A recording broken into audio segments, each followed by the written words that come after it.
Hey guys, listen up. YouTube works with an algorithm. By you liking this video, it says to YouTube, this is an active channel, and it helps keep me full-time on YouTube. So, help me out guys. Like, share, and subscribe.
Someone recently asked me, how does a person stay strong when doing love magie?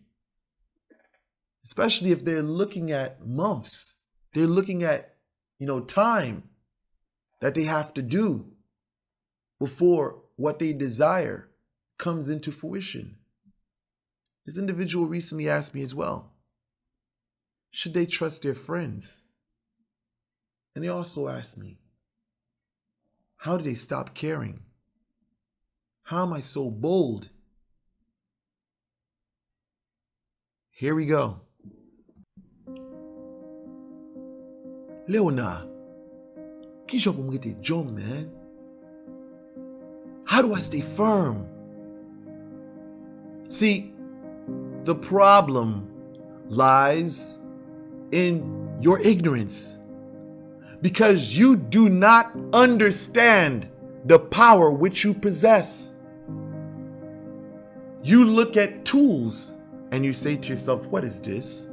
It's like the Jack in the Beanstalk scenario. He had a bean which had the potential to make him rich. His parents didn't see it. If anything, they discarded it. So I say to you today, don't be like Jack's parent. You have the power in your possession. You just have to understand what you possess. Because beyond what you see with your two eyes, there is a reality that your ignorance blinds you to see. You just look at whether it's a candle, whether it's incense, whether it's a doll, because you were not given a show. You begin to question whether this is real or whether this is fake. Well, my friend, Zami, what you need is understanding. And next to understanding, what you need is faith. See, when you wear a Rolex watch, what separates Rolex from your Casio is the mechanical movement inside. When you understand the mechanics inside of the watch, you know why your watch moves the way it does.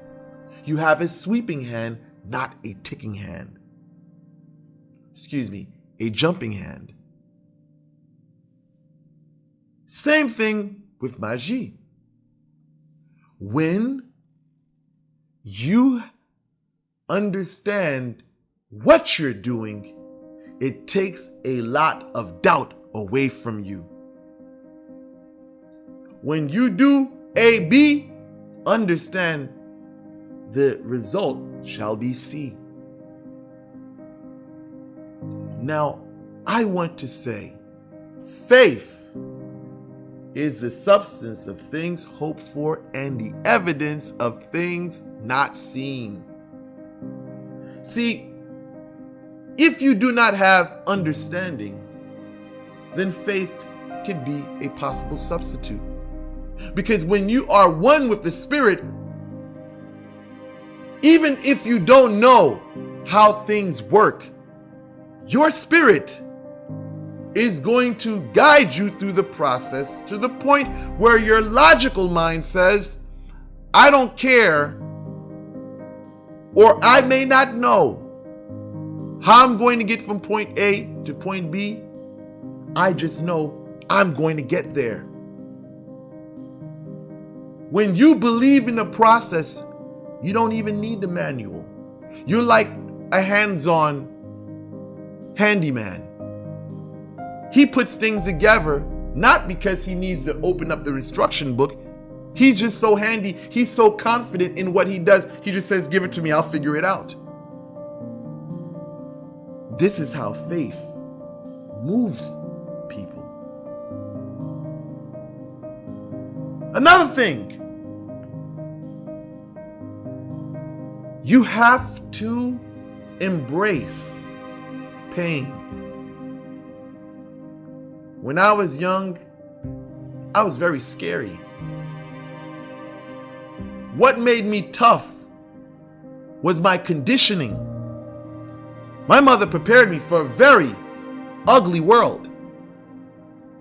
Not only that, when I went into martial arts, I was a frail young boy. I would get picked on. And then when I started going to martial arts and training, getting my conditioning, going to the boxing ring, going into wrestling, I had to go through some brutal situations. I had to take punches. I had to take kicks. I had to take slams. What did that do to a frail individual? It made that individual tougher. If you're into illegal activities such as dogfighting or cockfighting, what some people would do was that they would make other vicious dogs or roosters beat up the weaker animal, because they felt when they did that, they conditioned the individual. If you are a former Thai fighter, how do you condition your shins? You got to either kick the bag or they're going to have to kick something else. Eventually the nerves begin to die and your shins become very desensitive to pain. You have to embrace it. Don't be afraid to sit out. Don't be afraid to cry. Embrace it. Because what doesn't kill you is only going to make you stronger. Understand this. Understand this. You can't let the silence break you. Because when you are focused on your path, you have to look at it as an inmate doing their time. When you're in that solemn realm of silence, you don't have your significant other in front of you, you're going to begin to doubt. These crazy thoughts are going to begin to cross your mind. You can't let this silence break you, because just like the inmate, he's in solitary confinement.